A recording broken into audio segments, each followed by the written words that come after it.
ገንዘብን በእግዚአብሔር መንግስት ውስጥ በአግባቡ እንዴት እንጠቀምበት? ገንዘብን በአግባቡ ለመጠቀም የሚያስችለንን የመጀመሪያ መርህ አንስተን ነበር። ያ የመጀመሪያው መርህ እንደ አማኝ እንደ ክርስቲያን ማድረግ የማንችለውን ነገር ማወቅ ያስፈልገናል ብለን ነበር። ማድረግ የማንችለው ነገር ገንዘብን በአግባቡ ለማስተዳደር ማድረግ የማንችለው ነገር ምንድነው? እሱ ከተባለ ለገንዘብና ለእግዚአብሔር በአንድ ጊዜ መገዛት አይቻልም። እንደ ክርስቲያን ይሄንን ማድረግ አንችልም። ከሁለቱ አንዱን መምረጥ ብቻ ነው ያለብን። ወይ ለእግዚአብሔር መገዛት ወይ ለገንዘብ መገዛትን ብቻ ነው መምረጥ ያለብን። እግዚአብሔር ሕዝቡን ሲገዛ የራሱ ያገዛዝ ስርዓት መንገድ አለው። ገንዘብም ሰውን ሲገዛ የራሱ ሲስተም የራሱ አሰራር አለው እንጂ ኪሳችሁ ውስጥ ያለ ገንዘብ መጥቶ አናታችሁ ላይ አይደለም ቁጭ የሚለው። እናንተን የሚገዛበት በዕለት ተዕለት የህይወት እንቅስቃሴያችሁ ውስጥ የራሱ የሆነ አሰራር አለው። በሁለተኛው ሳምንት ላይ ገንዘብን በትክክል በእግዚአብሔር መንግስት ውስጥ ለመጠቀም ልንከተለው የሚገባ መርህ ብለን ያነሳ ነው። ሁሉ ነገር የእግዚአብሔር ነው። እኛ ምንድነን? ባላደራዎች እንደሆነን ማወቅ። We are not the owner of our property. ቤት ቢኖረን፣ መኪና ቢኖረን፣ ገንዘብ ቢኖረን፣ ልጆች ቢኖረን፣ ትዳር ቢኖረን፣ ምንም ነገር ቢኖረን we are not the owner. We are not the owner. እኛ ባላደራዎች ነን። እና ባላደራ ደግሞ አደራ ሰጪው ደግሞ አንድ ቀን መጥቶ ምን ያደርገናል? ይጠይቀናል ብለን ነበር። ዛሬ የምናነሳው ሶስተኛው ሐሳብ ሰማያዊውን ወይም መንፈሳዊውን ጥበብ ሰማያዊው ወይም መንፈሳዊው ጥበብ ገንዘብን በአግባቡ እንደሚያስተዳድረው ማወቅ ነው። ሰማያዊው ወይም መንፈሳዊው ጥበብ ልበሉ። ገንዘብን ለማስተዳደር ኢኮኖሚስቶች በየጊዜው የሚያወጡት ስትራቴጂ አለ። እሱ ለዓለም ነው የሚሰራው። በእግዚአብሔር መንግስት ውስጥ ግን የእግዚአብሔርን መንግስት በእግዚአብሔር መንግስት ውስጥ ገንዘብን በአግባቡ ማኔጅ ለማድረግ በአግባቡ ለማስተዳደር ከተፈለገ ሰማያዊውን ጥበብ ወይም መንፈሳዊውን ጥበብ ማወቅና ገንዘብ ማድረግ በጣም አስፈላጊ ነገር ነው።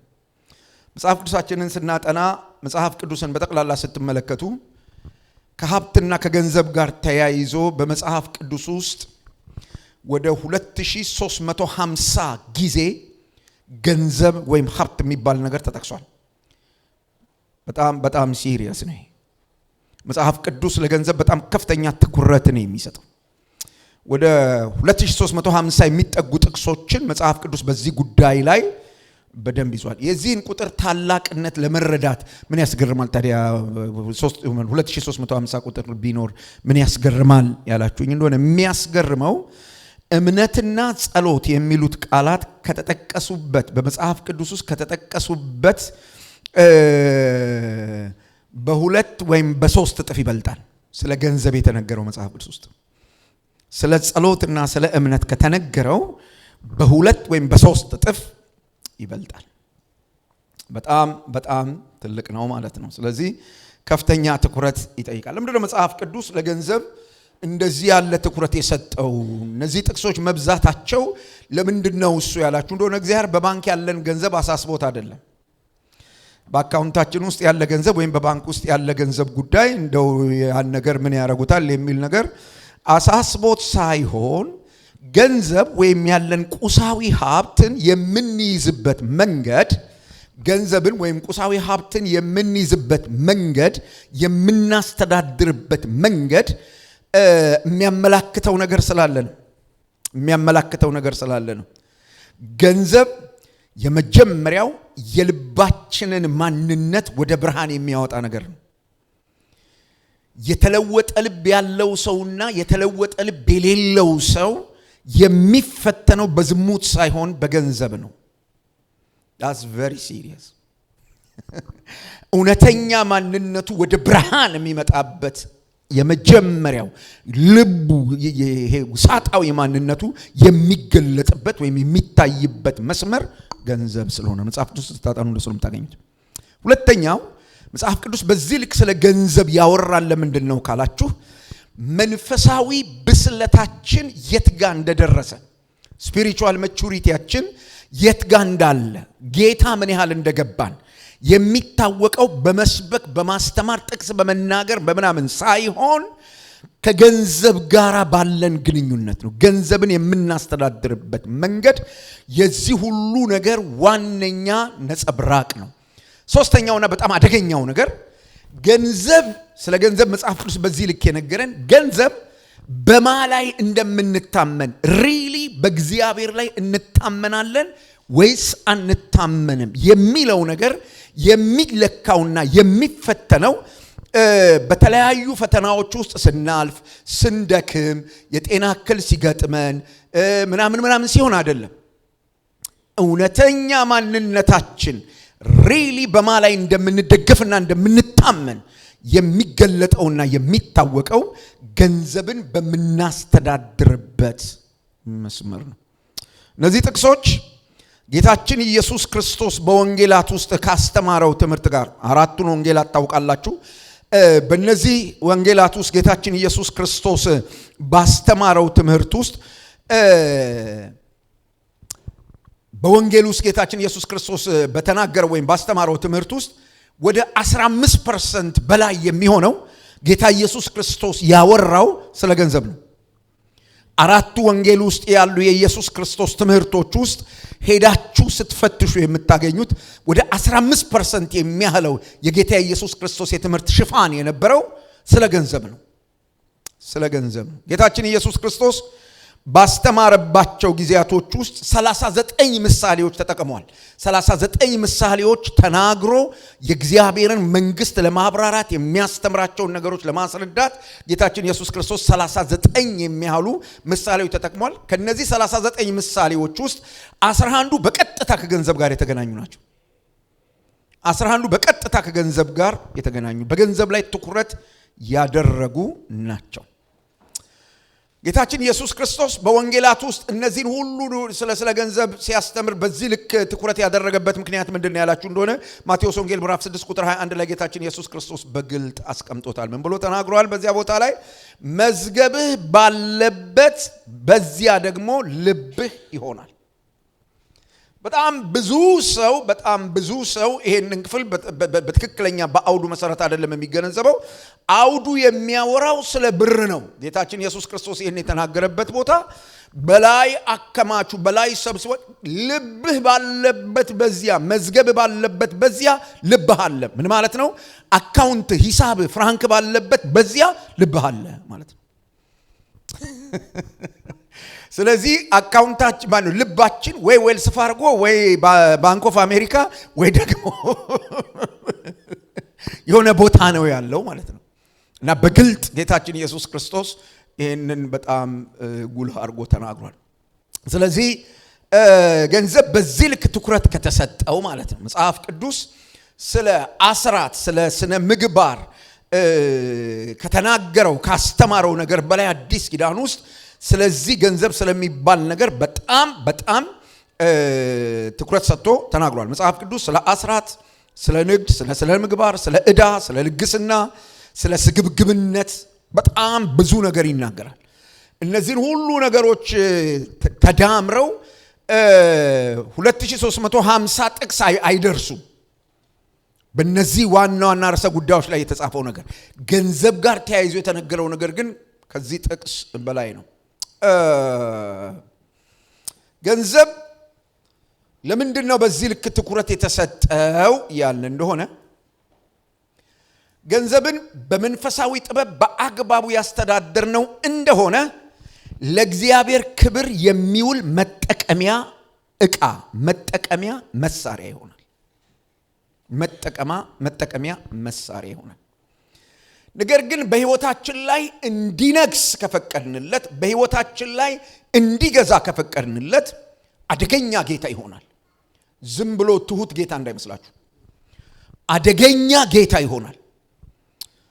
እና ገንዘብ ጌታ የሆነባቸው ሰዎች ገንዘብን በምንም ሁኔታ መምራት ማስተዳደር ስለማይችሉ ገንዘቡ ማድረግ የሚችለውን ነገር በሙሉ አንድም ሳይቀር እሱ እንዲያደርጉ የሚፈልገውን ነገር በሙሉ ያስደርጋቸዋል።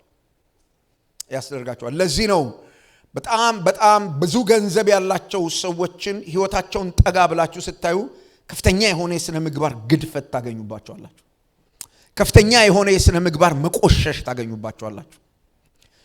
በጣም በጸሎት ይተጉ የነበሩ እግዚአብሔር በህይወታቸው በጣም ይሰራ የነበረ የእግዚአብሔር እጅ በላያቸው ላይ የነበረ እግዚአብሔርን ያገለግሉ የነበሩ አገልጋዮች ገንዘብ ወደ ህይወታቸው ሲመጣ ገንዘብን ማስተዳደር የሚችሉበት አቅም ወይም ጥበብ ስለማይኖራቸው ወይም ስለሌላቸው በጣም ብዙ አገልጋዮች ታሪካቸው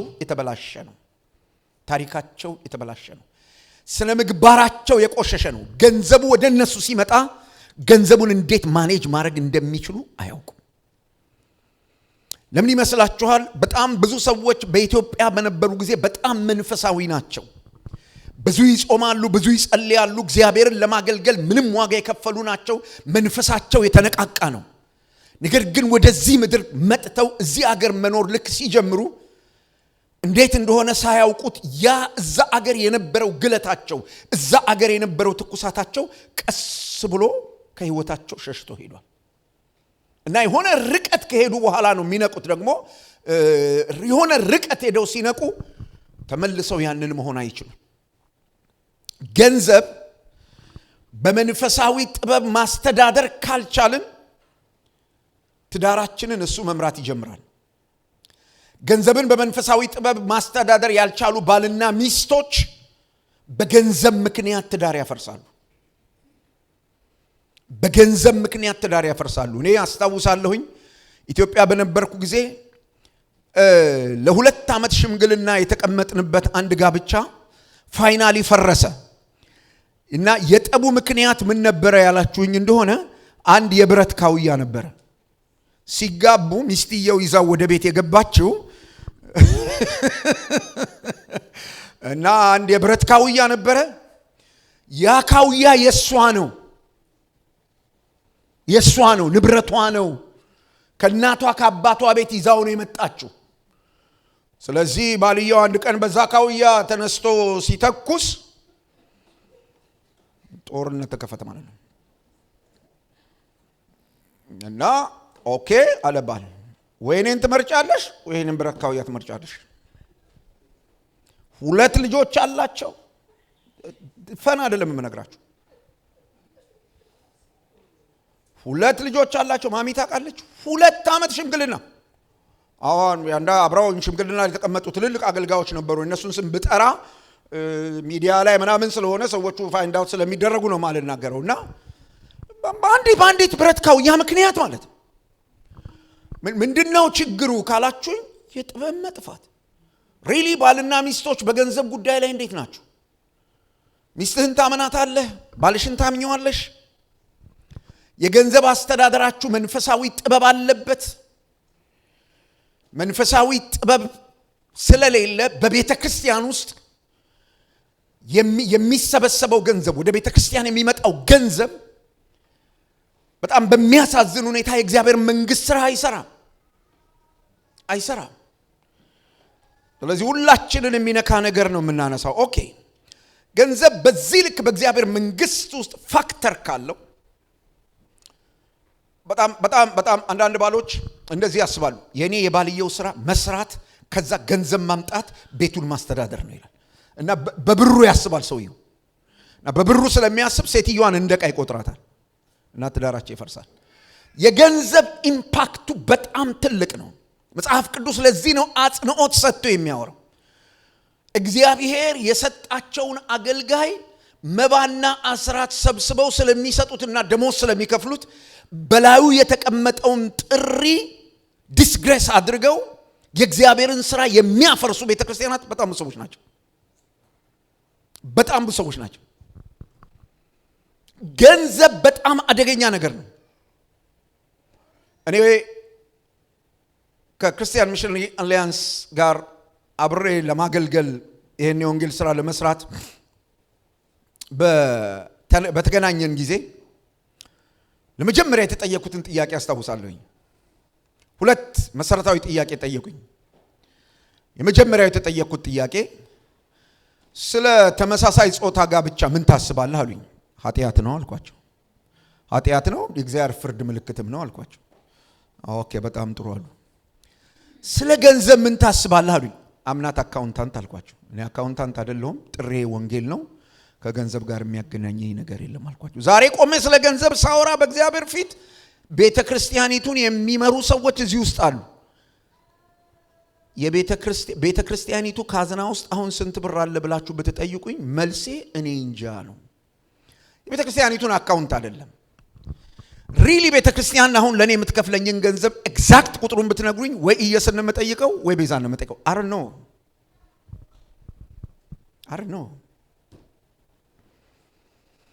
ለምንድን ነው በዚህ ልክ ገንዘብን ካንተ የምታረቀው? ለምንድን ነው በዚህ ልክ ካንተ የምታሸሸው ካላችሁኝ it's wisdom።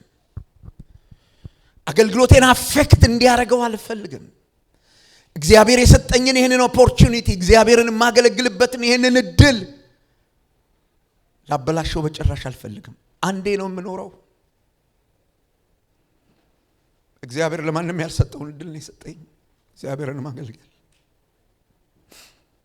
አረኑ ለእናንተ አላቅም። ለኔ ግን እግዚአብሔር እንዴት እንደሰጠኝ አላውቅም። I don't want to waste my time። ባፍንጫዬ ይውጣ። መንፈሳዊ ጥበብ የሚባል ነገር ሲገባችሁ ገንዘብን ከስፍራው እንዳይነቃነቅ፣ ከአገልጋይነቱ ከባርነቱ እንዳይነቃነቅ በአግባቡ ማስተዳደር ትችላላችሁ። ገንዘብ አምልጧችሁ በድንገት ወደ ጌትነት ከመጣ ጌትነቱን ከላያችሁ ላይ ማውረድ ቀላል ነገር እንዳይመስላችሁ። በዝሙት ኃጢአት የወደቀ ሰው ቶሎ ሪስቶር ተደርጎ ሊነሳ ይችላል። ገንዘብ ላው ላይ ባሪያ ማነው ንጉስ የሆነበት ሰው ገዢ የሆነበት ሰው ራሱን ዴሊቨር ሊያደርግ አይችልም። በኢየሱስ ስም ብላችሁ ገጻችሁ ነጻ አታስወጡት። በጣም ሲሪየስ ነው።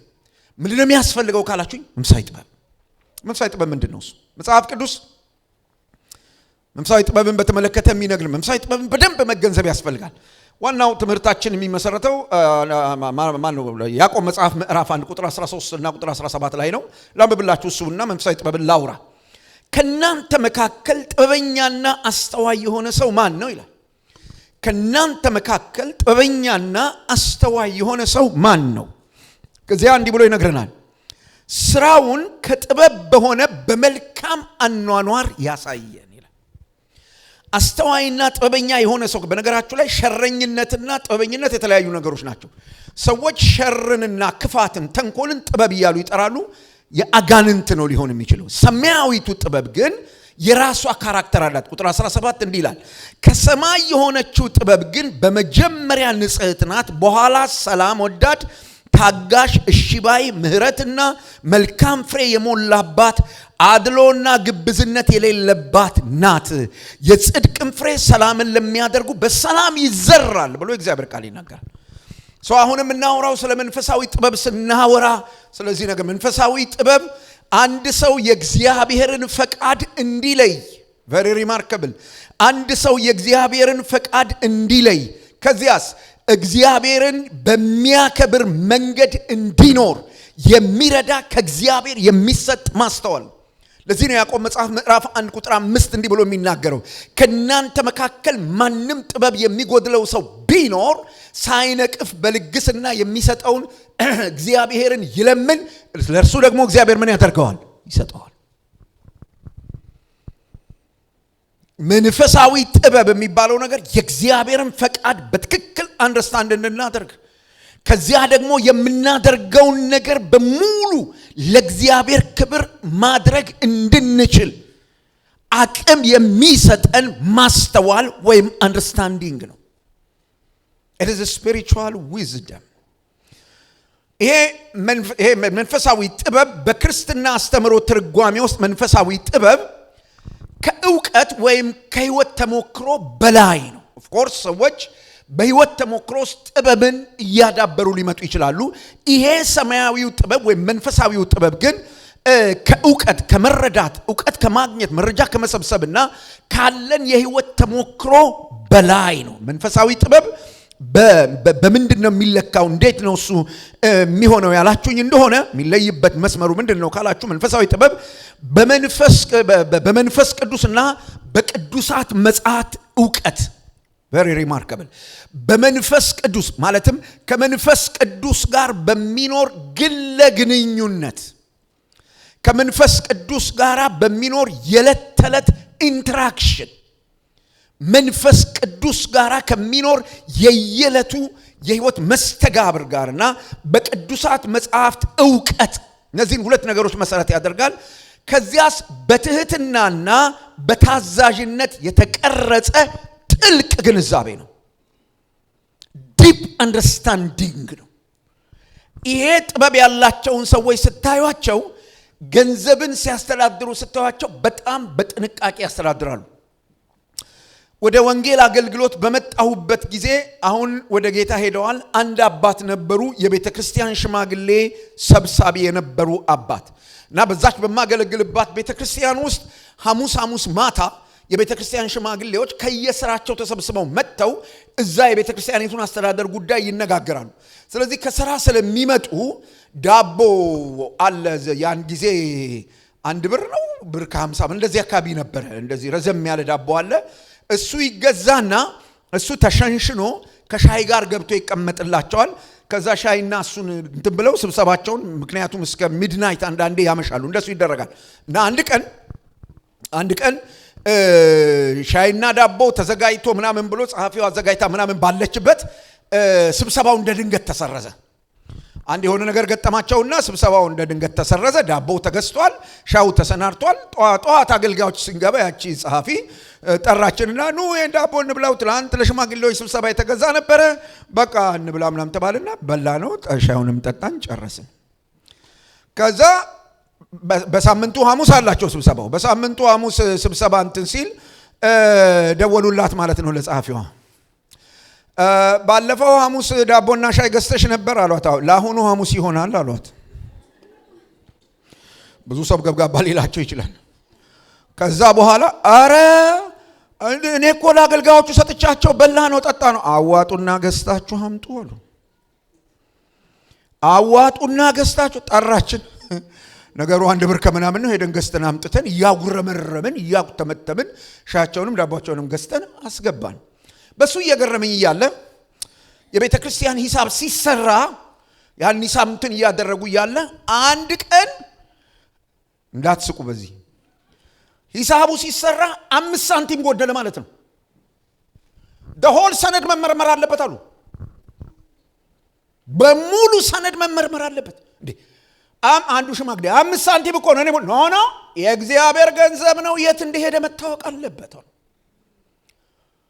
ዲፕ አንደርስታንዲንግ ሲኖራችሁ የገንዘቡ ቫልዩ አይደለም የሚታያችሁ፣ ለጌታ ያላችሁ ታማኝነት ለጌታ this is a spiritual wisdom።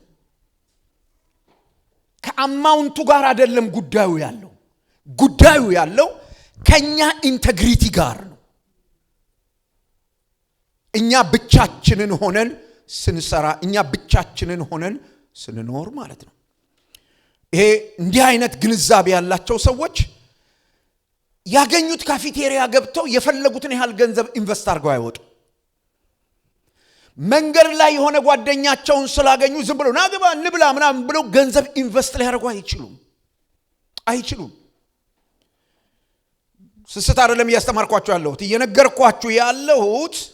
እንደዚህ የማያደርጉበት ምክንያቱ ምንድነው ካላችሁ የገንዘቡ ባለቤት ማን እንደሆነ ስለሚያውቁ፣ ኦነሩን ስለሚያውቁት፣ እነሱ ባላደራዎች እንደሆኑ ስለሚያውቁ ያዩትን ልብስ ሁሉ አይገዙም፣ ያዩትን ጌጥ ሁሉ አይገዙም፣ ያማራቸውን ነገር ሁሉ አያደርጉም።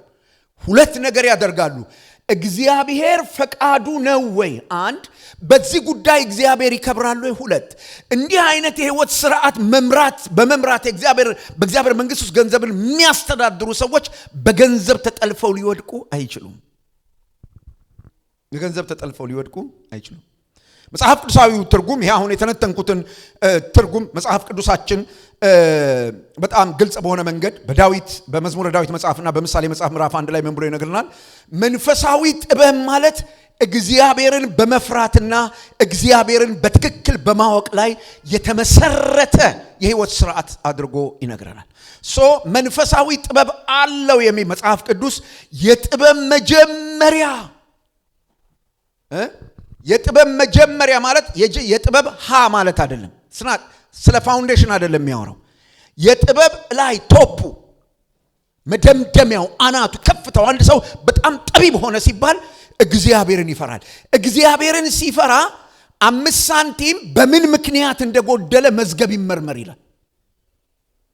እግዚአብሔርን ስለሚፈራ ማለት ነው። እግዚአብሔርን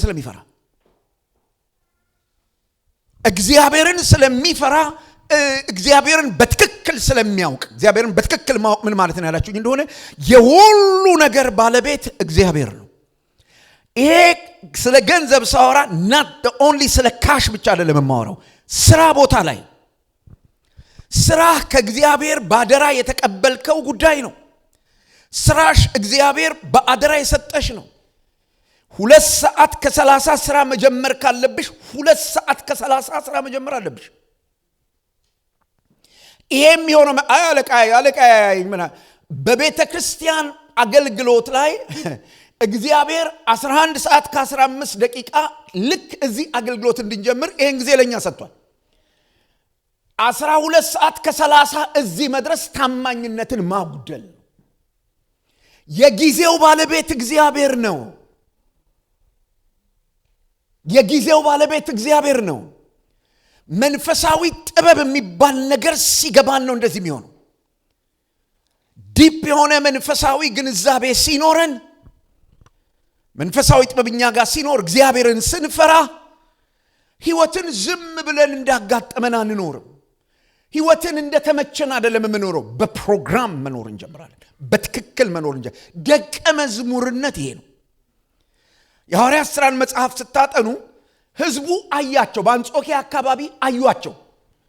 መዝሙር ሲዘምሩ ምናምን አይተው አይደለም፣ አዩአቸውና እነዚህ ሰዎች ክርስቲያን ይባሉ ክርስቲያን ናቸው አሉ።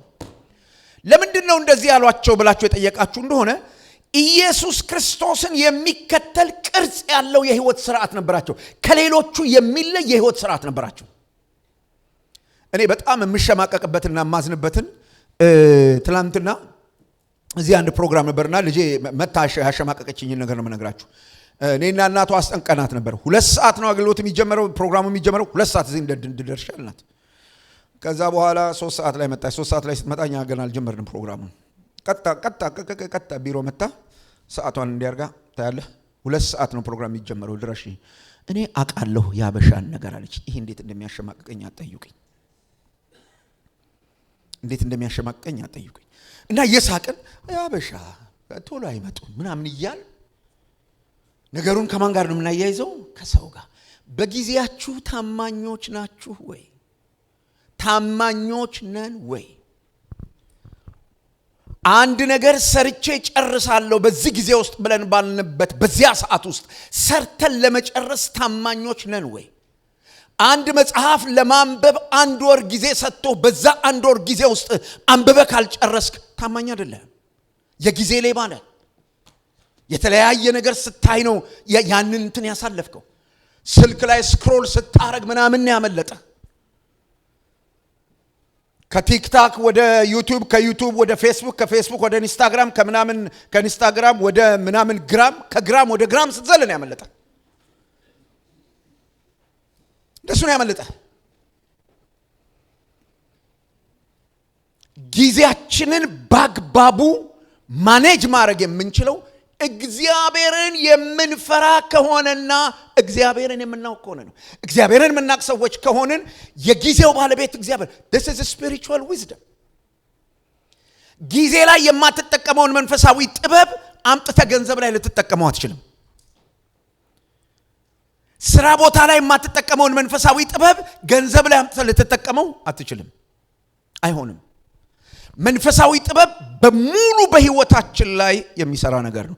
በተግባር ሲተረጎም ይሄ መንፈሳዊ ጥበብ እንዴት ነው እሱ እውን ሊሆን የሚችለው ያላችሁኝ፣ በተግባር ሲታይ የመጀመሪያው ይሄ መንፈሳዊ ጥበብ በህይወታችን ሲታይ ተግባራዊ ከሚሆንባቸው ነገሮች መካከል የመጀመሪያው የሚሆነው ምንድነው?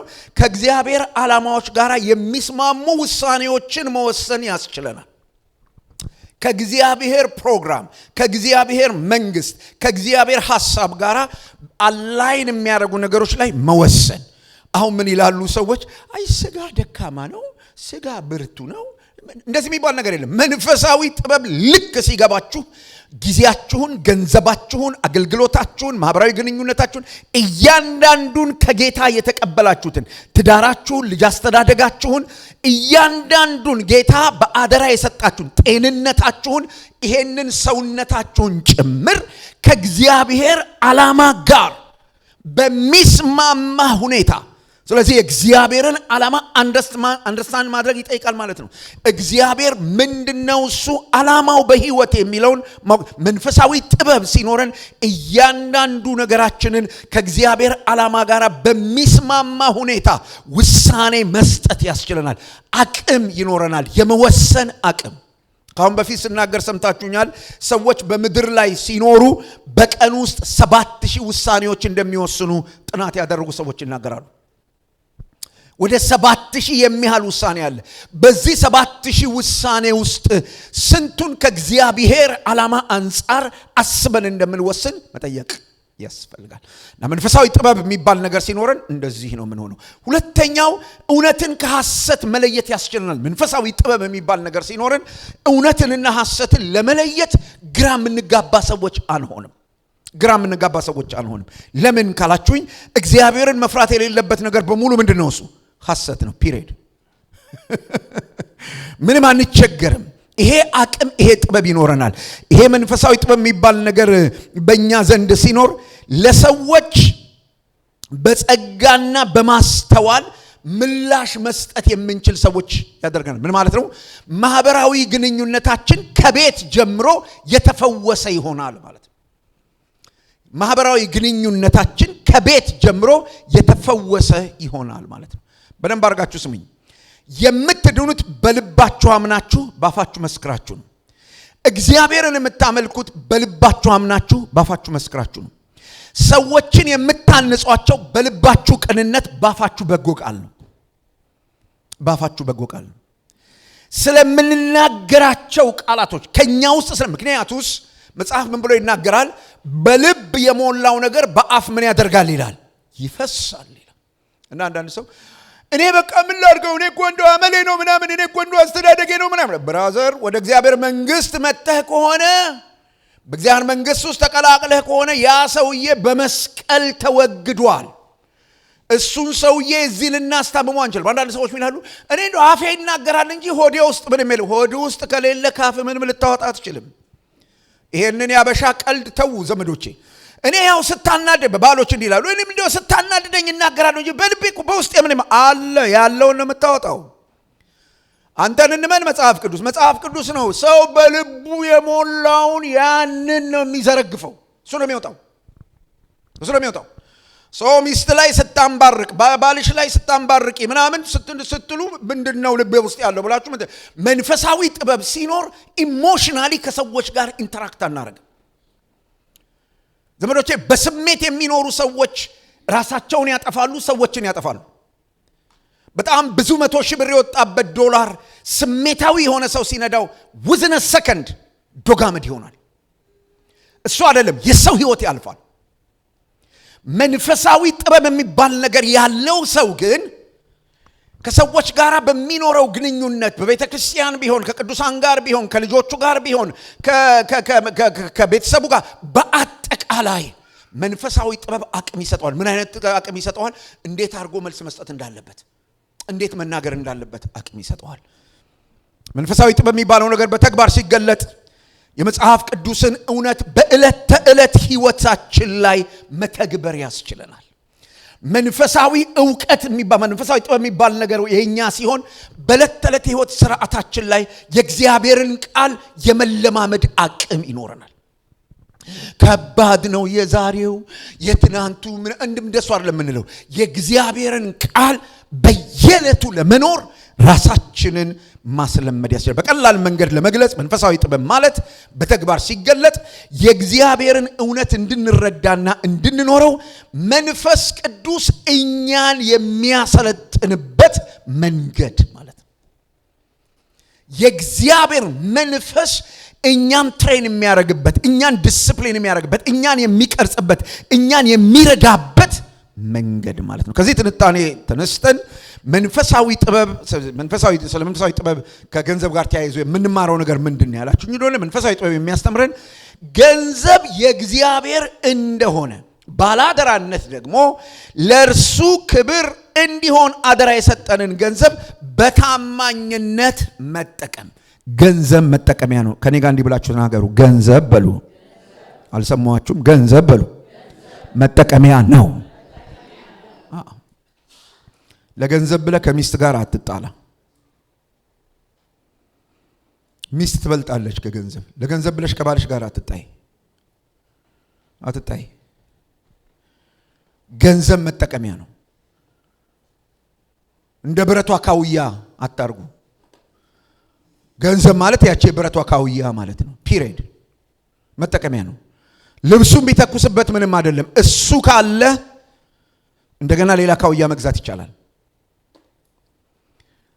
መንፈሳዊ ጥበብ የሚባል ነገር በጣም በእግዚአብሔር መንግስት ውስጥ ገንዘብን በአግባቡ ለማስተዳደር ይሄ መጀመሪያ እንግዲህ መንፈሳዊ ጥበብ በህይወታችን ውስጥ ኖሮ ከገንዘብ ጋር በተያያዘ ገንዘብን በአግባቡ ለማስተዳደር መንፈሳዊ ጥበብ በህይወታችን እንዴት ይሰራል? መዝሙረ ዳዊት 24 ቁጥር 1 እንደሚነግረን መንፈሳዊ ጥበብ የሚጀምረው ለእግዚአብሔር ባለቤትነት ዕውቅና በመስጠት ነው። እስቲ ማስታወሻ ደብተርና ስክሪፕቶ የያዛችሁ ወገኖች፣ ማስታወሻ ደብተርና ስክሪፕቶ የያዛችሁ ሰዎች አንድ ጊዜ አውጡና ማስታወሻችሁ ላይ እስቲ የእግዚአብሔር ያልሆነ እናንተ ጋር ያለ ነገር የእግዚአብሔር ያልሆነ 1 3 4 ነገር ጻፉ። ቶሎ በሉ። የእግዚአብሔር ያልሆነ ማለት ከእግዚአብሔር ያልተቀበላችሁት ከሆነ ቦታ አምጥታችሁ በሆነ መንገድ ያገኛችሁት ከእግዚአብሔር ያልተቀበላችሁት እግዚአብሔር ያልሰጣችሁን 1 3 ነገር ቶሎ ጻፉ በማስታወሻችሁ ላይ።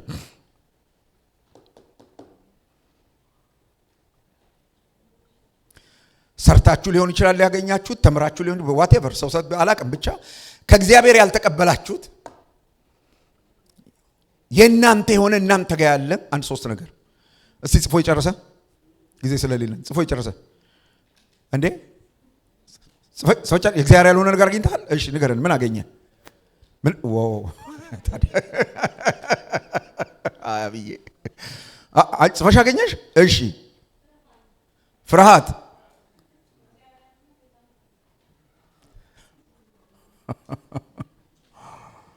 እኔ ስለ ባህሪ አይደለም ያወራሁት፣ ስለ ንብረት ነው ያወራሁት።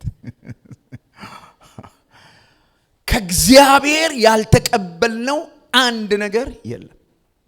መጽሐፍ ነው የሚናገረው ይልን ያልተቀበልከው ምን አለና ትመካለህ ብሎ ይጠይቃል። ስለዚህ መንፈሳዊ ጥበብ ሁል ጊዜ ተግባራዊ የሚሆነው ምድርና በውስጧ ያለው ሁሉ ባለቤቷ ጌታ ነው።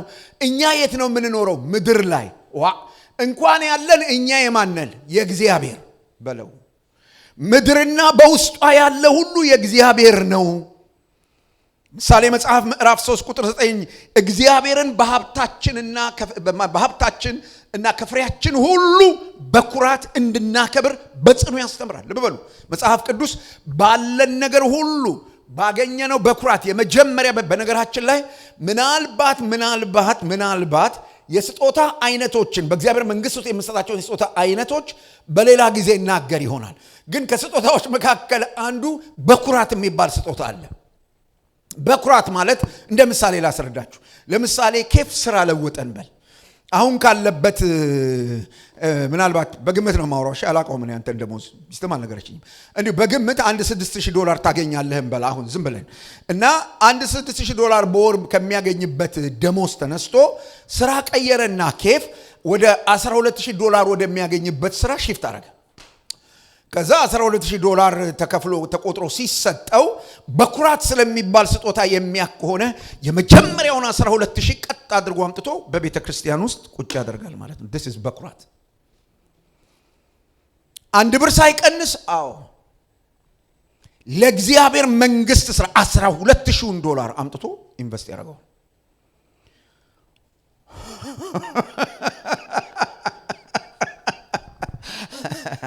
በኩራት ገብቷቸዋል። የእግዚአብሔርን ቃል በጥልቀት ያላጠኑ ሰዎች በዚህ በየሚዲያው የተሰማሩ ሰዎች አሉና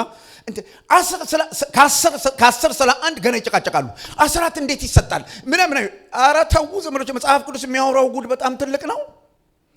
መጽሐፉ ምን እንደሚል ተመልከት። ከሀብትህና ከፍሬ በኩራት በሙሉ የመጀመሪያውን አምጥተህ እግዚአብሔርን አክብርበት፣ ስጥ ለእግዚአብሔር ብሎ ነው የሚናገረው። ስለዚህ ብልህ ባላደራነት የሚጀምረው ያለኝ የኔ ነው ማለትን ቶታሊ ማቆም ነው። ያለኝ የኔ ነው። አሁን የኛ ያልሆነ ነገር ምን አለ? ሁሉ ነገር የኛ ስለሆነ ሁሉ ነገር ነው የሚያስጨንቀን። መልካችን ያስጨንቀናል፣ ኪሎአችን ያስጨንቅ። ምን ማስጨንቀ ነገር አለ? ምን ማስጨንቀ ነገር አለ? ስቃይ እኮ ነው እንበለው። ለምን ካላችሁ የኛ ነና። የምናደርገው ነገር ሁሉ የምናደርገው ለእግዚአብሔር ነው ወይ? እሱ በጣም መታወቅ አለበት። ይሄን ማለት ማቆም። ከዛስ ያለኝ በሙሉ የማን ነው? የእግዚአብሔር ነው። እስቲ ተናገሩ ከኔ ጋር፣ ያለኝ በሙሉ የእግዚአብሔር ነው። ዘመዶች ይሄንን ማለት የምንችልበት አቅም ውስጣችን ሲመጣ፣ ንግግር አይደለም ያልኩት፣ አቅም፣ እውነተኛ የሆነ ኮንቪክሽን በውስጣችን ሲፈጠር፣ ምንም ነገር የኔ አይደለም ብለን ማሰብ ስንጀምር። ጧት ከማሚ ጋር እየመጣን እምባዬን በግድ ነው ያስኩት።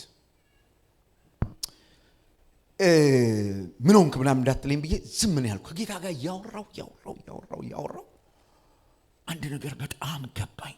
በጣም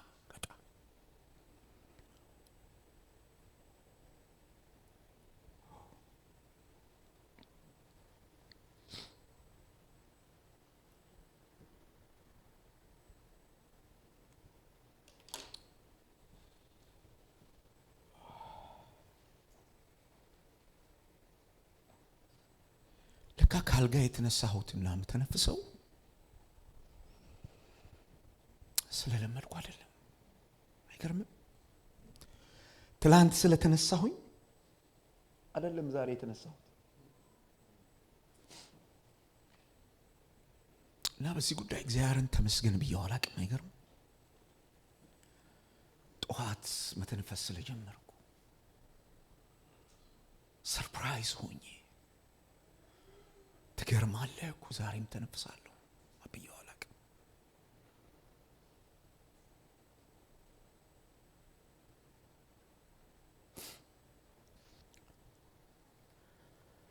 እና ያወራው ከጌታ ጋር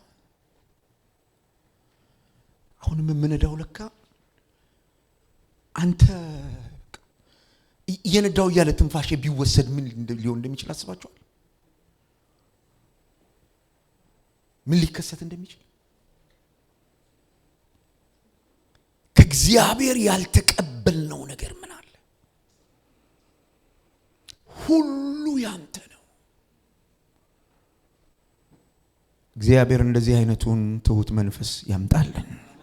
ወንድሞችና እህቶች፣ መንፈሳዊ ጥበብ የሚባል ነገር ሲያገኘን እግዚአብሔር ባለቤት ከሆነ ሁሉ ጊዜ አንድ ነገር ይገባናል። እኛ ባላደራዎች፣ አስተዳዳሪዎች እንጂ ጌቶች አለመሆናችን ይገባናል። ስለዚህ እንደማን እንኖራለን? እንደ አገልጋይ፣ እንደ ሎሌ፣ እንደ አስተዳዳሪ እንኖራለን። እንደ ጌታ እንኖርም። ይሄ እውነት ገንዘብን እንዴት እንደምናመጣ very remarkable። በደንብ አድርጋችሁ ስሙ። እንዲህ አይነቱ የመንፈሳዊ ጥበብን እውነት መረዳት የመጀመሪያው ገንዘብን እንዴት እንደምናመጣው፣ ገንዘብን እንዴት ሜክ እንደምናደርግ እንድንወስን ያደርገናል። ሁለተኛ ያን ገንዘብ እንዴት እንደምናስቀምጠው፣ እንዴት ዲፖዚት እንደምናደርገው እንድንወስን ያደርገናል። ሶስተኛ ገንዘብን ለሌሎች እንዴት እንደምናካፍል፣ እንዴት እንደምንሰጥ፣ በምን አግባብ እንደምናደርግ እንድንወስን ያደርገናል። አራተኛው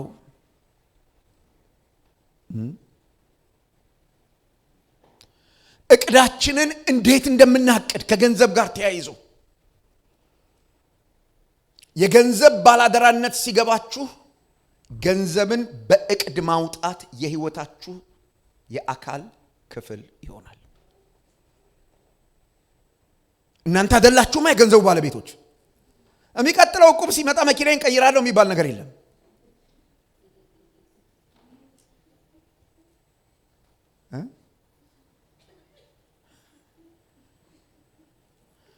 የሚቀጥለው ዕቁብ ሲመጣ እቅድ ስታወጪ መጀመሪያ በእግዚአብሔር መንግስት ውስጥ ምንድነው የማደርገው? መኪና ትግዢ እያልኩሽ አይደለም።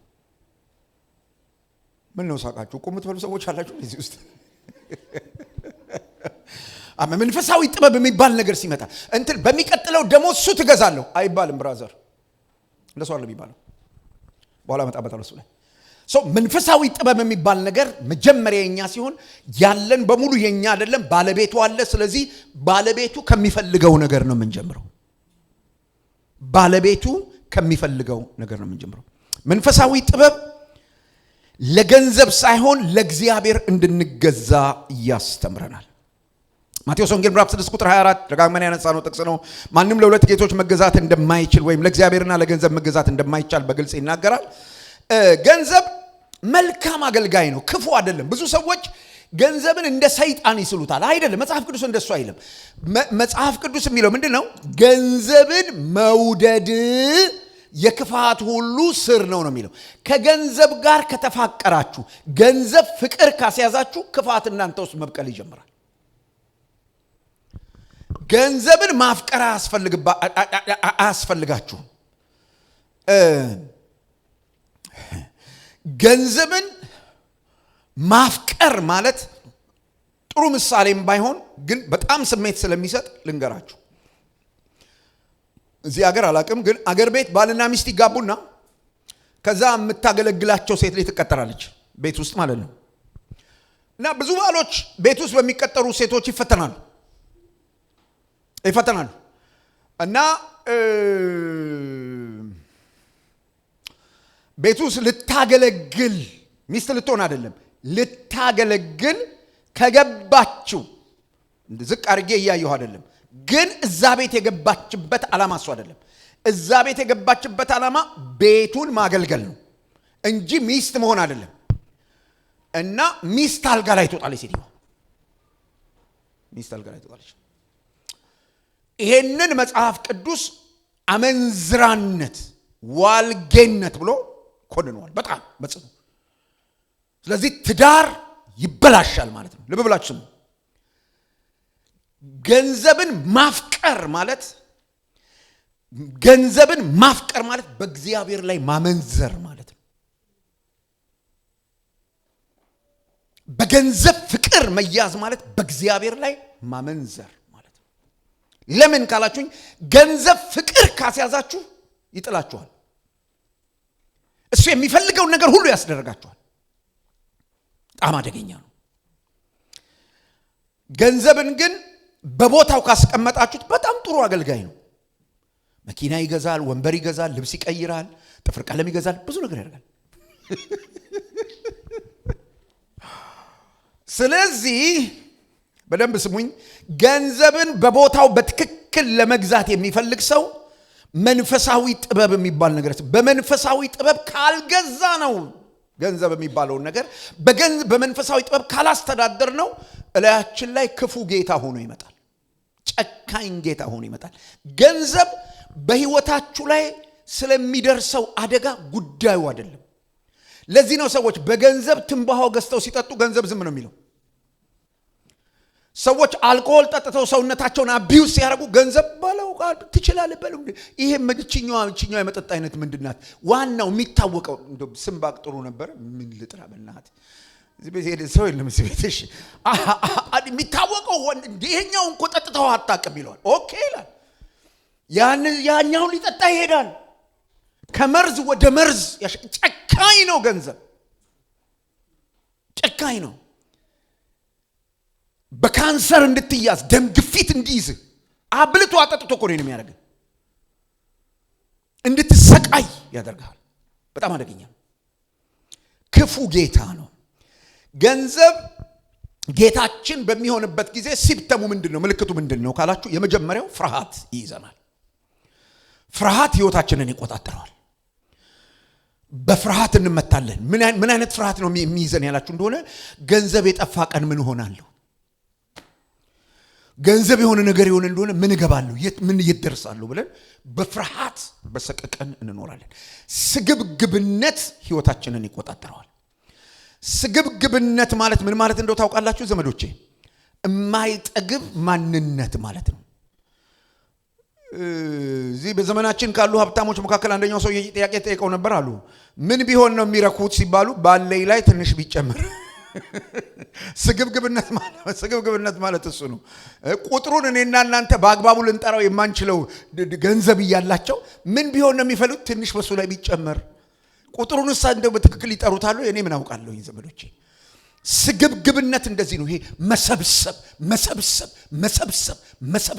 መሰብሰብ እንዲህ አይነት ነገር ሲጠናወተን መንቃት አለብን። ትክክለኛው መንፈሳዊነት ምንድነው? እሱ ያለኝ ይበቃኛል፣ ባለን ነገር መርካት፣ ባለን ነገር ምስጋና። ዘመዶቼ ስግብግብነት ህይወታችሁን ሲይዘው ሁሌ ጸሎታችሁ እግዚአብሔር ሆይ ረሳው ሶፋውን ትላችሁ፣ ሶፋው ይመጣል። እግዚአብሔር ሆይ ረሳው ሶፋውን ልብስ፣ ሶፋውን እግዚአብሔር ሆይ ሶፋው ላይ የሚቀመጠው ረሳው። በቃ ሁሉ ጊዜ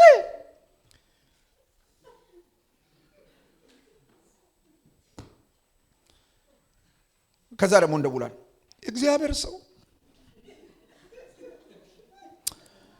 እኔ በቃ በጣም እና ደግሞ በዘመናችን የተነሱ አደገኛ የገንዘብ አገልጋዮች አሉ። የእርሶን ሚሊዮን አስለቅቃለሁ ዛሬ ምናምን የሚሉ ወሮ በላ ሁሉ በቃ ቤተክርስቲያንን ቀሚሷን እየገለበ ቤተክርስቲያንን አወረደ።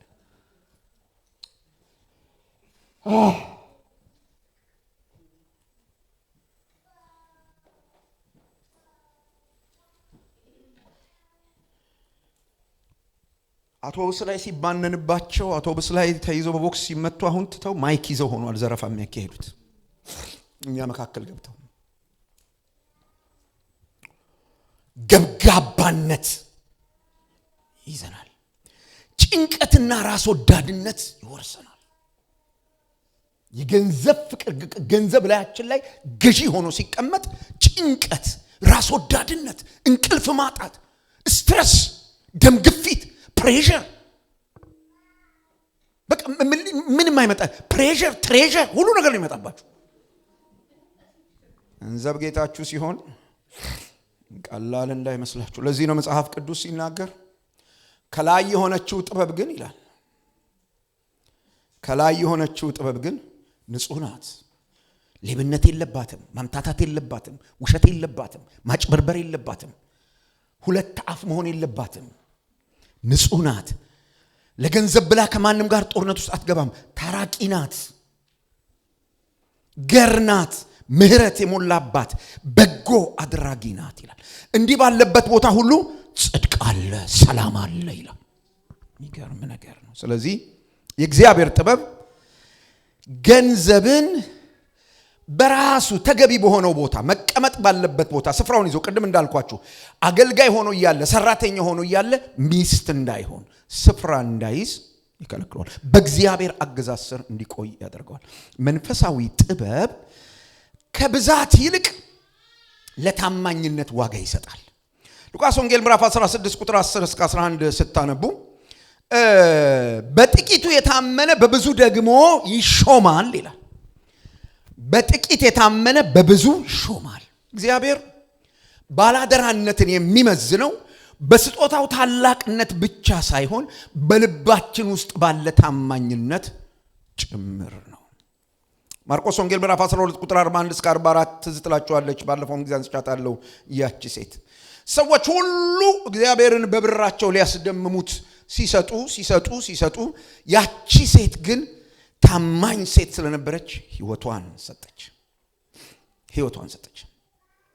ህይወቷን ሳክሪፋይ አደረገች። የሰጠችው ጥቂት ነው እና ጌታ መሰከረላት። ሁሉ ከትርፋቸው ሰጡኛል፣ እቺ ሴት ግን ሕይወቷን ሰጠች። ታማኝ ነበረች። ለእግዚአብሔር መንግስት ሥራ ገንዘቧን ለማዋል ራሷን ለጌታ ለመስጠት በጣም ታማኝ ነበረች። ስለዚህ ጠቢብ አማኝ ታላቅ ነገር ከመስጠቱ በፊት በጥቃቅን ነገሮች የታመነ ይሆናል። ትልልቅ ነገር ለእግዚአብሔር ከማድረጋችን በፊት በትናንሿ ነገር ታማኝ መሆን፣ በጊዜ አጠቃቀማችን ታማኝ መሆን፣ በጸሎታችን ታማኝ መሆን፣ በትናንሿ ነገር ታማኝ መሆን ያስፈልጋል። በጣም መንፈሳዊ ጥበብ የሚባለው ነገር ይሄን ያደርጋል። በትላልቅ ወጪዎቻችን ላይ ብቻ ሳይሆን በተለመዱ የዕለት ተዕለት ልምምዶቻችን ውስጥ መንፈሳዊ ጥበብ በጣም አስፈላጊ ነው። መንፈሳዊ ጥበብ ገንዘብን የሚጠቀመው ለዘላለማዊነት ነው። መንፈሳዊ ጥበብ በህይወታችን ላይ ሲመጣ ዘላለም ትዝ ይለናል። ማቴዎስ ወንጌል ምዕራፍ 6:9-20 ስታዩ ጌታ ኢየሱስ የተናገረው ቅድም የነገርኳችሁ መዝገብህ ባለበት ልብ ደግሞ በዚያ ይሆናል። ስለዚህ መዝገባችን በሰማይ እንዲሰበሰብ ጌታ ኢየሱስ በላይ ብል በማይበላው ሌባ ቆፍሮ በማይሰርቀው በዚያ ይሁን፣ በዚያ አከማቹ ብሎ መጽሐፍ ቅዱስ ይነግራል። ምድራዊ ሀብት ዘመዶቼ በምድር ላይ የምናከማቸው በምድር ላይ የምንሰበስበው ነገር በሙሉ ጊዜያዊ ነው። ዘላለማዊ የሚባለው ሀብት ግን ጸንቶ የሚኖር ነው። ስለዚህ መንፈሳዊ ጥበብ ያለው ጠቢብ ባላደራ በሰማይ ለመሰብሰብ እዚህ በልግስና ይሰጣል። ሰማይ አካውንት ውስጥ የምታስገቡበት መንገድ እዚህ በልግስና መስጠት ነው። እዚህ በልግስና የምትሰጡት ለጋሽ ቅባቱ አይደለም፣ ኒድ ላለው ሰው ነው። ለታሪኩ አይደለም የምትሰጡት። ኒድ ካለኝ ስጡኝ፣ ከሌለኝ ግን እንደው አለ አይደል ማይክ ስለሚይዝ የቤተ ክርስቲያኒቱ መጋቢ ስለሆንኩ ምናምን አለ አይደል እንደው የጌታ ሰው ለአንተ ብቻ ነው የሚያሳስበኝ የምትሉ ሰዎች አረ ያልበሉ ሰዎች አጠገባችኋሉ። ምን ያለ ነገር ነው? በደንብ ይሁን። በልግስና መስጠት ማለት ምን ማለት እንደሆነ ልንገራችሁ። እጃችሁ ሳይንቀጠቀጥ መስጠት ማለት ነው። እኔ በህይወቴ ውስጥ በጣም የማልወደው ነገር የተጠቀምኩበትን ነገር ለሰው መስጠት ነው። የለበስኩትን ያረኩትን ለሰው መስጠት አልወድም። ከሰጠው አዲስ ገዝቼ ነው የምሰጠው፣ አቅሙ ካለኝ። ከሌለኝ በቃ የለኝም እንጂ እኔ ስለብሰው እኔ አልፍቼ ሌላ ልብስ እንትን ብሎ ቦታ ስላጣበበ ያንን የነተበ ነገር እየጎተቱ መስጠት ልግስና አይባልም። እሱ አዲስ ገዝተህ ነው መስጠት ያለብህ። በልግስና መስጠት ከሆነ አዲስ። ስለ ልግስና ጌታ እኔን ያስተማረበትን ጊዜ በጣም ልነግራችሁ ፈልጋለሁ። አንድ ጊዜ ልጆቼን ጭኜ አዲስ አበባ ከተማ ነው ልጆች ጭኜ መኪና ሄዳለሁ እና የጌታ ሰው አየች። አንዲት ሴት አየች። ቁጭ ብላ ትለምናለች። ያቺ ሴት 2 ልጆች ነው ምናምን ይዛለች። ትዝ ይልሻል ማሚ? ከዛ አቁም አለች። አቁም እና እሺ ብዬ አቁምኩ። ገንዘብ አምጣለች። ምን ልታርጊ? ያቺ ሴትዮ ከልጆቿ ከተቀምጣለች። አምጣ ገንዘብ ለሷ አስጣለሁ አለች። በኋላ ትስጥ ብዬ ኪሴ ገባውና 2 ብር ነው በጣም ለጋሶኝ 2 ብር አውጥቼ ሰጠ። ዞር ብላለች። አልቀበልም እንዴ 10 ብር አምጣ 10 ብር ምን ያደርግላታል 2 ብር አለች። እዛ ጋር ነው የገባኝ ዘመዶች። ለካ 2 ብር ለሷና ለልጆቿ እንኳን አንድ ዳቦ አይገዛም። 10 ብሩም አይገዛም በመሰረቱ። በዛ ጊዜ ምናልባት ሊገዛ ይችላል፣ ዘንድሮ አይመስለኝም። በልግስና መስጠት ማለት ለሚያስፈልገው ሰውዬ የሚያረካ ነገር መስጠት ማለት ነው።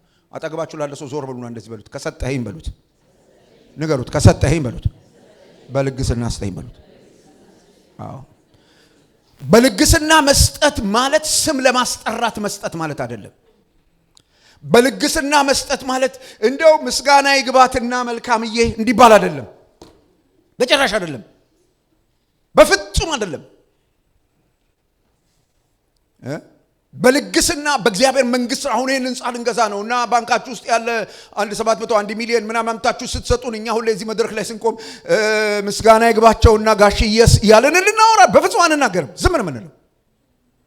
ለኛ አይደለም የሰጡት፣ የሳቸውም አይደለም የሰጡት፣ የባለቤቱን ነው አምጥተው እግዚአብሔር መንግስት ላይ ነው የዘሩት። ይጨርሳሉ። ይሄን የሚያደርጉት በምንድን ነው? እሱ መንፈሳዊ ጥበብ ስላላቸው። ይሄ በጣም በልግስና መስጠት የሚባለው ነገር እሱ ማለት ነው። ዘመዶቼ መንፈሳዊ ጠቢብ የሆነ ሰው የእግዚአብሔርን ስራ በሚችለው ነገር ሁሉ ይደግፋል። የእግዚአብሔርን ስራ ልብ በሉ፣ የወንጌልን ስራ መደገፍና ለኛ ትንቢት እንዲያመጡ እንዲጠነቁሉልን ሰዎችን በገንዘብ መደገፍ የተለያዩ ነገሮች ናቸው። እደግማለሁ ያሁን ንግግሬ። አንድ 3 ትንቢት ለነገሩን ሰዎች እጃችን መፈታትና የወንጌልን ስራ መደገፍ የተለያዩ ነገሮች ናቸው። ለነዛ ሰዎች እጃችን የተፈታው ታላታላ ብለው የሆነ ነገር ስለነገሩን ነው፣ ምንም ጥያቄ የለው።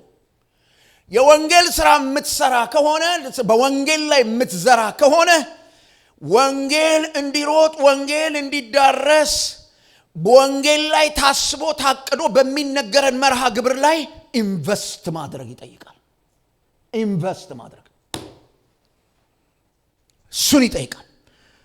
ግረ መንገዴን ማስታወቂያ ልንገራችሁ። ጌታ ቢፈቅድ የሚቀጥለው ዓመት እኔ ኢትዮጵያ አንድ ነገር ማድረግ አስባለሁኝ፣ አገልጋዮች ማሰልጠን። ስለዚህ ከእያንዳንዳችሁ ኪስ ነው ገንዘብ እያወጣው ይዤ የምሄደው። እኔ ጌታ መጣለሁ። አዎ ትንቢት እግዚአብሔር ከሰጠ ይነግራችኋለሁ። አለበለዚያ ግን ያለ ትንቢት ነው የምቀበላችሁ። እዛ ገጠር ውስጥ ያሉ ሰዎችን እየጸለይ ከምሬ ነው የምነግራችሁ። እዛ ገጠር ያሉ አገልጋዮችን ሄጄ ማሰልጠን ፈልጋለሁ። እኔ እዚህ የሰበሰብኩት አንድ ሀገር ጉድ አለ ተሸክሜው ቁጭ ያለ፣ እዛ ለሰዎች ይጠቅማል። የወንጌል ስራ ምኞቶቻችንን ለሚያገለግሉ ሰዎች ማጉረስና የወንጌል ስራ መደገፍ ይለያያል። ለና ጠንክሬ የተናገርኩበት ምክንያት አለ። መንፈሳዊ ጥበብ ያለው ሰው ችግረኞችን ይረዳል፣ ማንም ሳያውቅበት መለከት ሳያስነፋ ማለት ነው። ሀብቱን ለእግዚአብሔር መንግስት ዓላማ ያውላል። የኔ ወንድሞችና እህቶች በእግዚአብሔር መንግስት ስራ ውስጥ ኢንቨስት የማታረጉት ሀብት ምንም አይሰራላችሁ። እዛ ድሮ አገር ቤት ቁራሌው ብሎ ተሸክመው ከሚዞረው ሰውዬ ዕቃ የተለየ አይሆንም። ለዚህ ነው አንደኛ ጢሞቴዎስ ምዕራፍ 6 ቁጥር 17 እስከ 19 ሐዋርያው ቅዱስ ጳውሎስ ባለሀብቶች እንዳይታበዩ ባለጠጎች ትዕቢት እንዳይዛቸው በማይረባ ባለጠግነት ላይ በማይረባ ገንዘብ ላይ ታይቶ በሚጠፋ ገንዘብ ላይ ተስፋ እንዳያደርጉ አበርትቶ ያስጠነቅቃቸዋል። ምክንያቱስ የመንግስቱ ልጆች ግባቸው የመንግስቱ ልጆች የመጨረሻ መዳረሻቸው የሚሆነው ገንዘብን በመሰብሰብ የሚገኝ ስኬት ሳይሆን በገንዘባቸው ዘላለማዊ ስራ መስራት ነው። አጠገባችሁ ላለው ሰው በገንዘብህ በሉት፣ ንገሩልኝ፣ በገንዘብህ በሉት። ዘላለማዊ ስራ ከሰራህ ተሳክቶልሃል በሉት። መንፈሳዊ ጥበብ ባለን መርካትን ያመጣል። አሜን አሜን። መንፈሳዊ ጥበብ ባለን መርካትን ያመጣል፣ ከስግብግብነት ይጠብቃል። ጢሞቴዎስ መጽሐፍ ምዕራፍ 6 ቁጥር 6 ብሎ ይነግረናል። እግዚአብሔርን መምሰል ባለን ነገር ከመርካት ጋር ታላቅ ትርፍ ነው ይላል። ባለን ነገር ከመርካት ጋር እግዚአብሔር ዛሬ በሰጠን ነገር ተመስገን ማለት። ልብ በሉ፣ ባለን ነገር መርካት ማለት ለመሻሻል አለማሰብ ማለት አይደለም። ለመሻሻል አለማቀድ ማለት አይደለም። ዛሬ እግዚአብሔር እጃችን ላይ በሰጠን ነገር ለእግዚአብሔር ክብር ማምጣት ማለት ነው። ደግሜ እነግራችኋለሁ። ባለን ነገር መርካት ማለት አንድ ሱቅ ካለን ሁለተኛ ሱቅ እንዴት እንደምንከፍት አለማሰብ ማለት አይደለም። አንድ ዲግሪ ካለን ሁለተኛ ዲግሪ እንዴት እንደምንይዝ አለማሰብ አለማቀድ ማለት አይደለም። ነገር ግን ስለ አንድ ዲግሪ እግዚአብሔርን ማመስገን ነው። አልተቀደምኩም፣ እግዚአብሔርን ማመስገን። እዚህ ሀገር ካየሁት ነገር መካከል አንዱ ጠላት በጣም በቃ እኛን ከሚያስቸግርበት ነገር መካከል አንዱ የአሜሪካን ላይፍ ፉል ኦፍ ስትረስ ነው። ይሄንን ስትረስ መስበሪያው መንገድ ባለን ጥቂት ነገር ሎ ኢንካምን ከሆነ የምትኖሩት ማመስገን ጀምሩ። ለምን ካላችሁኝ እንትን የሚኖሩ ሰዎች አሉ፣ ሸልተር የሚኖሩ ሰዎች አሉ። እግዚአብሔር ማመስገን ይጠይቃል ማለት ነው። ባለን ነገር ስለዚህ ስጦታ ተመስገን። መንፈሳዊ ጥበብ ሲገባ ስግብግብነት መቼም አይረካም ዘመዶች ብትጨምሩበት ቅድም ነገሮች አይረካም ሁሉ ጊዜ ተጨማሪ ይጠይቃል ጠቢብ ባላደራነት ግን በስርዓት ማውጣትን በአመስጋኝነት መኖርን በእግዚአብሔር አቅርቦት ላይ መተማመንን ያካትታል ልድገምላችሁ ጠቢባን ስትሆኑ መንፈሳዊ ጥበብ ያላችሁ ባላደራዎች ስትሆኑ በስርዓት ዝም ብላችሁ ነገሩን አትበትኑትም በአግባቡ በትክክል ታወጡታላችሁ በአመስጋኝነት ባላችሁ ነገር ሁሉ እግዚአብሔርን ማመስገን አቅማችሁ ይሆናል በእግዚአብሔር አቅርቦት ላይ ትታመናላችሁ እግዚአብሔር ያኖረኛል ዝም ብሎ ይመስላችኋል መጽሐፍ ቅዱስ ላይ መኖሪያ የዘላለም አምላክ ነው ተብሎ የተጻፈው እስራኤል ከነዓን ሊገባ ወተትና ማር እያሰላሰለ ማለት ነው ከነዓን ገብቶ የሚበላውን ወተት ማር ይዛን ድረስ እንጂ ጌታ ያድርሰን እንጂ ከዛ በኋላማ ምን ችግር አለ እያለ ሲጓዝ ሙሴ አረ እስራኤል አሉ አቤት መኖሪያ የዘላለም አምላክ ነው እንጂ ወተትና ማር የምታፈሰው ምድር አይደለች ብዙ ሰዎች አሜሪካን ሀገር መኖሪያቸው መስሏቸው ቁም ስቅላቸው ነው ያሉ እግዚአብሔር ነው መኖሪያ እህቴ በእግዚአብሔር ላይ ተደገፊ ዕብራውያን መጽሐፍ ምዕራፍ 13 ቁጥር 5 ይሄን ነው የሚነግረን ባለን ነገር እርኩ ይለናል እንጨርስ ነው መንፈሳዊ ጥበብ በዚህ ልክ አስፈላጊ ከሆነ እንድንተገብረው ተግባራዊ እንድናደርገው እንድንጠቀምበት የሚረዳን መርህ ምንድነው እሱ ይሄንን በደንብ ምጽፉን ሰዎች ያዙት የመጀመሪያው ገንዘብን እንዴት ነው ማየው ስለ ገንዘብ ያለኝ አተያይ ምንድነው እሱ የእግዚአብሔር ንብረት አድርጌ አየዋለሁ ወይስ የኔ ንብረት እንደሆነ አድርጌ አየዋለሁ this is very practical ሁለተኛው የገንዘብ አወጣጤን መመርመር ነው ኢቫሉዌት ማድረግ ነው ገንዘብን ማውጣው እንዴት ነው ካርድ በዚህ ሀገርማ በጣም ኮኖ በቃ ይሄ ካርድ የሚባል ነገር አለ ሿ ነው ይሄዱ ሿ ሁለቴ ማሰብ የለም እኔ በነገራችሁ ላይ በካርድ አልጠቀም በፍጹም አልጠቀም በብር ነው የምጠቀመው እኔ ጸጉሬ ልቆረጥ ሲል ብር ስጪኝ ብዬ ነው የምቀበለው ከዛ የተረፈችውን አስቀምጣለሁ ኪሴ ውስጥ የሆነ ነገር እንትልል ስል ብሩን አውጣይና መልሼ ከተጨ ይቅርብኝ አልገዛም ብዬ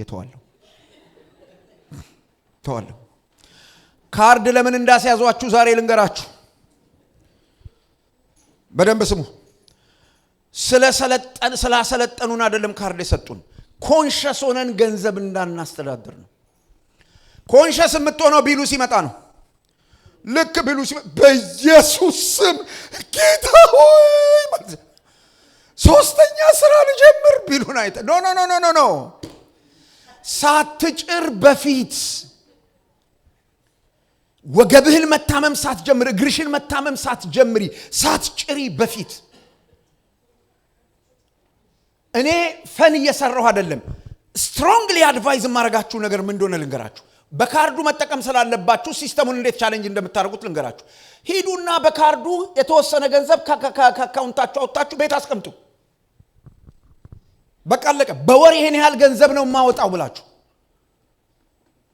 በወር እንደው በቃ አየለም ተገኘ እስቲ እንብላ ጥብስ እንትን አውርድ ምን ሸርከት አርገት ይላል ምን ማለት ነው እንደዚህ ማለት ቢሉ ሲመጣ ኢየሱስ ኖ አትገስጸው በቃ ከኔ ጋር ምሳሌ መብላት ካሰብክ አውጣና ከባንክ የሚቀጥለው 15 ቀን ከታሪው ጋር ምሳሌ ስለምበላ ብለ በጀት አርጋ አስቀምጡ ከዛ በኋላ እኔ ብዙ እንዳላዝን ንገረኝ ብራዘር ያለው ገንዘብ ያለው ይሄን ምን በለው ፔሬድ I'm not joking I'm serious በአግባብ መኖር ይጠይቃል በአግባብ ማውጣት እህቶች በተለይ ለእናንተ በደንብ መልእክታለኝ በደንብ አርጋችሁ ስሙ ስካርቭ ልትገዙ ከሆነ የሄዳችሁት ጀስት ስካርቭ ፒክ አርጋችሁት ስካርቭ ስታይ ከዘር ይሄኛው ለባሌ ይሄኛው ለልጅ ይሄ ሸርክተሽ ትመጪና ጣጣ ውስጥ ስካርቭ ልትገዢ ነው የሄድሽው በቃ ስካርቭ ዘይት ልታነሺ ነው የሄድሽው በቃ ዘይት እኔ ዘመዶቼ በጣም ከማልወዳቸው ስራዎች መካከል ሻፕ መሄድ ነው ብቻዬን ስላክ እንዴት ደስ እንደሚለኝ አትጠይቁኝ ዝርዝር ይሰጠኛል ሊስት ተራራ ሮጥ ብዬ ፒክ ከሚስት ጋር ከሄድክስ የለም ብራዘር ወስቲ በደግ ታረግና ታነባለች ታያለች ምናምን ቁጭ ይላል ከዚህ ሰዓቱ ራሱ ማአት ነው ለበሉ ተግባራዊ ስናደርገው ፕራክቲካል ስናደርገው የገንዘብ አወጣጥ እንዴት ነው ገንዘብ አወጣጤ እምነትን የስሜት መረጋጋትን ይፈጥርልኛል ወይስ ፍርሃትና ጭንቀት ነው እኔ ጋር የሚያመጣው it is very remarkable እንዲህ የሚያደርገኝ ከሆነ ትክክል አይደለም የገንዘብ አሰጣጤን መገምገም አለብኝ ገንዘቤን እንዴት ነው እሱ ለሰዎች ማካፈለው እንዴት ነው የምሰጠው ለምን ጉዳይ ነው ገንዘብ የማወጣው ሰዎችን መርዳት የሚመጣልኝ በምን ጉዳይ ላይ ነው ይሄ በጣም አስፈላጊ ነገር ነው ለአምልኮና ታስቦበት የሚደረግ ነው እግዚአብሔርን እንደማመልክ ገንዘብ ማስተዳደር አምልኮ ነው ዘመዶቼ ልክ በመዝሙር ጌታን ደስ ለማሰኘት እንደምንዘምር ሁሉ በገንዘብ አስተዳደር እግዚአብሔርን በማምለክ እግዚአብሔርን ማስደሰት ይጠበቅበት በጣም ኢምፖርታንት ነገር ነው የገንዘብ ቁጠባችንና እቅዳችንን መገምገም ገንዘብን እንዴት ነው የምቆጥበው እንዴት ነው እሱ ማከማቸው እንዴት ነው እሱ በአግባቡ ማስተዳደር ይሄ በጣም አስፈላጊ ነው ጥበባዊና ኃላፊነት የተሞላበት ነው ወይ ይሄንን ሳደርግ በደንብ በኃላፊነት ነው የፋይናንስ ግባችን እግዚአብሔርን ለማክበር እየረዳን መሆኑንና አለመሆኑን ማረጋገጥ ያስፈልጋል መንፈሳዊ ጥበብ እና የገንዘብ ባላደራነት የማይነጣጠሉ ነገሮች ናቸው ጥበብ እጥረትን ከመፍራት ይልቅ እግዚአብሔርን መፍራትን ታስተምረናለች ባላደራነት ደግሞ ገንዘብን በታማኝነት በልግስናና ከዘላለማዊነት አንፃር እንድናስተዳድር ያስተምረናል ስለዚህ ዋናው ጥያቄ ምን ያህል ገንዘብ አለኝ አይደለም ምን ያህል ብር አለኝ አይደለም ታዲያ ምንድነው እሱ ዋናው ጥያቄ የሚሆነው ያላችሁኝ እንደሆነ በእጄ ላይ ባለው ነገር እግዚአብሔርን እያከበርኩ ነው ወይስ አይደለም የሚል በእግዚአብሔር መንግስት ውስጥ ገንዘብን በትክክል ለመጠቀም በዚህ መንፈሳዊ ጥበብ ማስተዳደር ያስፈልጋል አባራው ቆመን እንጸልይ